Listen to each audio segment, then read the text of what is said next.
Hi, Jim Britt here again. In the first video, I talked about the cycle of addiction, which is my explanation for why we continue to do the exact things that keep us in debt, alone, fighting in our relationships, worried, stressed out, and generally unhappy. In truth, anytime you're experiencing something negative in your life, no matter how severe or how small even, it's a result of this addictive cycle. It's an automatic response, like flinching when somebody raises their hand in front of your face. The addictive cycle, like a habit, it's not all bad. It's simply how we naturally cope and protect ourselves and how we're able to function without having to analyze every little thing that we do before taking action. You know, like driving your car. If every time you got into your automobile to drive, you would have to say to yourself, now, how does this thing work? You know, might be a little difficult to function in the world. So if you've been hurt by someone that you loved, as another example, you'll naturally try to keep it from happening again. If you lost money in the stock market, you might be a little hesitant to make another investment right away. These protective measures you create aren't bad unless you keep doing them and keeping you from being happy or earning more money or holding you back from having the kinds of relationships that you want. Then you'll want to let them go. Now, when you learn to identify the source of your blocks that stop your success, you can begin to let it go, move on, and open the door to something far better in your life. That's what the power of letting go is really all about. It's about you having a better life than you're living today. Now, I found that this process is best explained by example. What you're about to hear are the stories of real people who have experienced my Power of Letting Go program. In one of my workshops, a lady kept saying, well, the reason I can't be successful is because of my father. He verbally abused me all the time. He told me I'd never amount to anything, I'd never be successful. And I said, well, so your father is the reason why you're not successful today? And she said, absolutely. I said, tell me, where's your father today? She said, well, he died about 10 years ago. And my question to her then was, who's abusing you now? And she said, well, I don't understand the question. And I said, well, the question is, who's abusing you now? And I said, think about it for a minute and I'll be back. And a couple minutes I came back and I said, well, did you come up with the answer? She said, you mean I'm abusing me? You see, what was happening is she took that past experience or series of past experiences, held on to them, and kept reliving them over and over and over in her life. Once she learned to let go, her success skyrocketed, basically. Now, the next story is about a woman who just couldn't seem to attract the right partner in her relationship. She had had 7 relationships.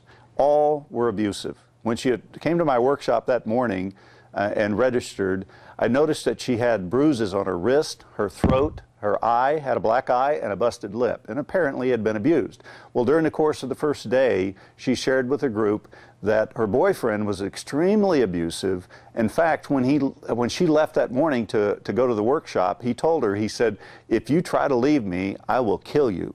And she said, he meant it. Well, we discovered that she had this really deep need for acceptance or approval. And of course, her boyfriend had a real deep need to be controlling and abusive. So in reality, they're a perfect partner, because in order for somebody to find somebody to abuse, they have to find somebody that's needy, somebody that needs acceptance, that will stay with them. And in order for the person to feel something and feel good about themselves, they need to feel that somebody wants them, so they attract somebody to abuse them.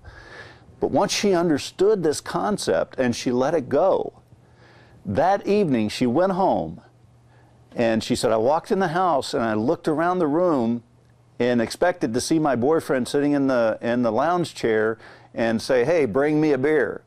And he wasn't there. She said, I went to the kitchen thinking he's probably already getting his own beer. He wasn't there. She said, I went to the bedroom.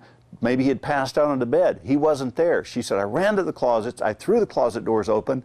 All of his clothes were gone, and there was a note on the dresser saying, I will never be back.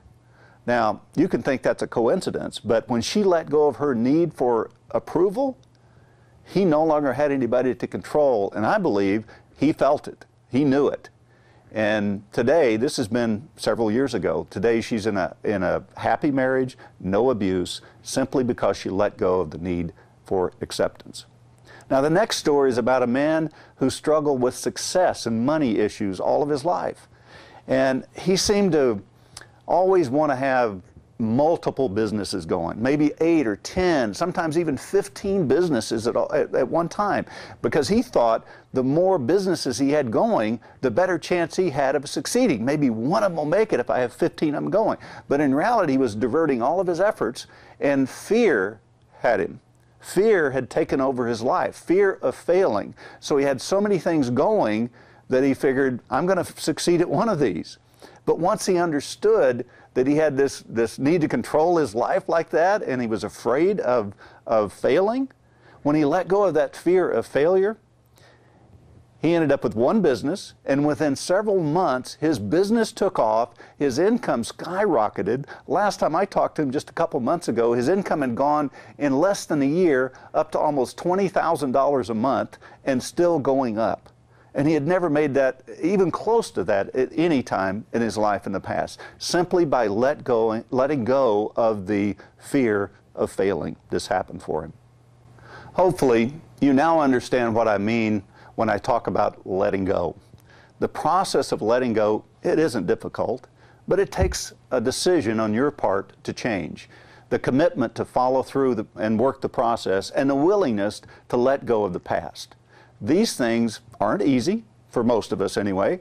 We're taught by society, our families, and even our experiences that we should hold tightly to our beliefs, our judgments, and our philosophies, even when these things are keeping us broke, unhappy, or worried about our future.